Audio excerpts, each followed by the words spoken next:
And it was a beautiful thing to see. And I called Elon. I said, Elon, was that you? He said, yes, it was. I said, who else can do that? Can Russia do it? No. Can China do it? No.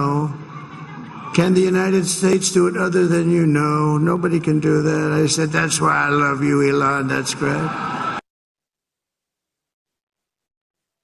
Donald Trump की ये बातें आपने सुनी और वाकई एक चीज की कमी नहीं होने वाली है सुरेश जी, जो कि डोनाल्ड ट्रंप के आने से अब निर्धारित हो गया है कि रोज कोई ना कोई खबर जरूर वहां रहती है। कम से कम आज जिस तरीके से इजराइल के एक न्यूज रूम के भीतर दिखाया गया, स्टूडियो के भीतर, कि वो सेलिब्रेट कर रहे हैं डोनाल्ड ट्रंप का आना, कमला हैरिस के कुछ स्टेटमेंट्स की वजह से इजराइल का ऐसा सोचना समझ में भी आता है।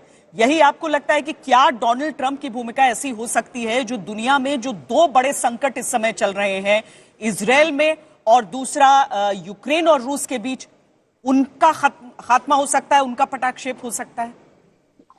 देखिए, मेरा ख्याल है आपने इससे पहले जो एक चीज कही थी कि ट्रंप के दौरान, ट्रंप की प्रेसिडेंसी के दौरान हर रोज कोई ना कोई नई न्यूज सुनने को मिल सकती है। मैं आपसे इसके बारे में बिल्कुल अच्छी तरह से सहमत हूं कि ट्रंप जितने अनप्रिडिक्टेबल हैं, तो जो एक दिन पहले कहा है कुछ अगले पता नहीं कि अगले दिन वही बात रहेगी या कोई नई बात होगी। और ये एक अच्छी बात भी है क्योंकि वो किसी चीज में फिक्सेटेड नहीं है, और थोड़ा सा ये है कि हर रोज कुछ ना कुछ एक्साइटमेंट रहेगा। बहरहाल बात करते हैं यूक्रेन की और मिडिल ईस्ट की। मिडिल ईस्ट के ऊपर जहां तक मैं समझता हूं, चाहे कमला हैरिस हो या ट्रंप हो, इजराइल का इन्फ्लुएंस, इजराइल का जो लॉबी है यूएसए में, जो रिलेशन है इजराइल के और यूएसए में, वो एक बिल्कुल अलग एक्सिस है वो ये। और उस एक्सिस के ऊपर ना तो ट्रंप और ना कमला हैरिस वो कोई ज्यादा बदलाव करने का सोचेंगे, क्योंकि जो रिलेशंस है, ज्यूज लॉबीज है, फाइनेंशियल इंटरेस्ट है, एक टेक्नोलॉजिकल कनेक्शंस है, तो मैं नहीं समझता हूं कि इजराइल को किसी भी तरह से कोई ज्यादा बदलाव के लिए गुंजाइश होगी। ये जहां तक मैं समझता हूं, जैसा है, अनलेस इजराइल चेंज करता है तब बात अलग है। हाँ, यूक्रेन की बात बिल्कुल फर्क है। यूक्रेन के ऊपर ट्रंप ने पहले भी कहा था कि अगर वो होते तो ये वॉर होने ही नहीं देते। एक तो चीज ये है। दूसरी चीज ये है कि पहली प्रेसिडेंसी के दौरान भी उन्होंने नेटो को और यूरोपियन इंस्टीट्यूशन से उनको काफी अपने से दरकिनार रखा था। तो अभी भी मेरा ख्याल है कि जो कहते हैं अमेरिका ग्रेट अगेन, उसमें जो बाकी बाहर के इंस्टीट्यूशन है उनके लिए ज्यादा जगह नहीं होगी। और उनका ये भी कहना होगा, भाई आपकी समस्या है, आप सुलझाइए, मेरे को इसमें अपना पैसा लगाने की कोई जरूरत नहीं है। तो यूक्रेन के बारे में क्या करेंगे, ये सोचने वाली बात है। मेरे ख्याल है ज़ेलेंस्की इस टाइम पर जरूर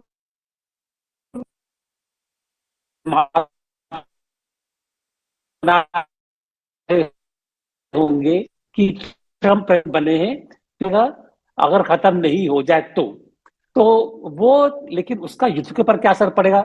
सप्लाईज कम हो जाएंगी।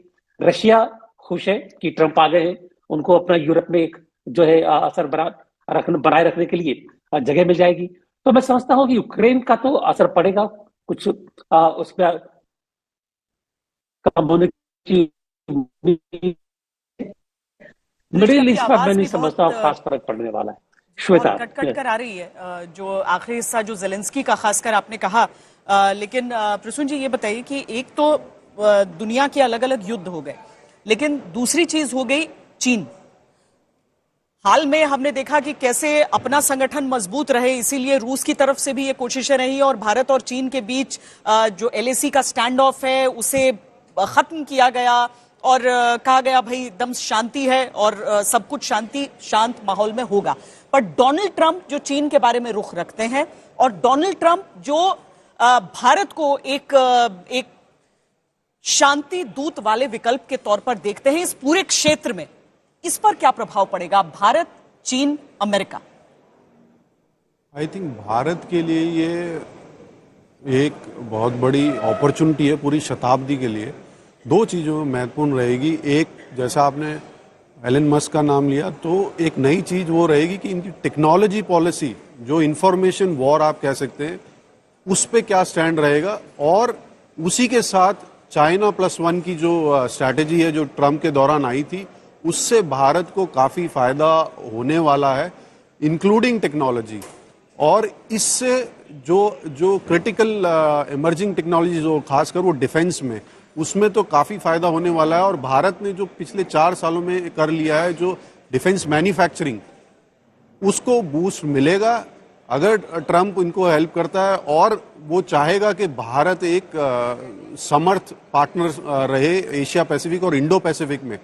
उससे इनडायरेक्टली जो भारत का डिफेंस एक्सपोर्ट है, जैसे हम अभी शायद इंडोनेशिया के प्रेसिडेंट को बुलाने की सोच रहे हैं 26 जनवरी को, बिकॉज वो ब्रह्मोस या कुछ डिफेंस पार्टनरशिप्स करना चाह रहे हैं, तो ये मजबूती आएगी भारत के डिफेंस मैन्युफैक्चरिंग में। चाइना 1+ वाली स्ट्रैटेजी में भारत की मैन्युफैक्चरिंग और export other than other countries, हाँ भारत के लिए चैलेंजेस आ सकते हैं यूएस और के साथ जो ट्रेड है, अगर वो टैरिफ की बात करते हैं या जो मेक इन अमेरिका वाला नैरेटिव है, उसको टैकल करना पड़ेगा भारत को। पर मुझे लगता है कि जो हमारी टीम है, including foreign ministers, prime minister, defence minister, they are very learned और मेच्योर पॉलिटिशियंस हैं, तो आई थिंक वो भी एक विनिंग प्रोपोजिशन निकलेगी, जिससे भारत ग्लोबल नैरेटिव सेट करेगा ट्रम्प के साथ मिलके, चाहे वो रिफॉर्मिंग और रिवैम्पिंग ऑफ मल्टीलैटरल फोरम्स हो, जो ट्रम्प बड़े अनकन्वेंशनल डिसीजंस लेते हैं, और खासकर टेक्नोलॉजी क्षेत्र में अगर एलन मस्क उनके साथ कुछ इन्फ्लुएंस करते हैं, वो भी बड़े अनकन्वेंशनल डिसीजन लेने के लिए जाने जाते हैं। तो उनका नैरेटिव या उनको इन्फ्लुएंस करने का जो पीएम का जो पर्सनल केमिस्ट्री भी है, वो ग्लोबल इश्यूज पे भी कहीं ना कहीं आपको दिखेगा कि रोल अदा करेगी।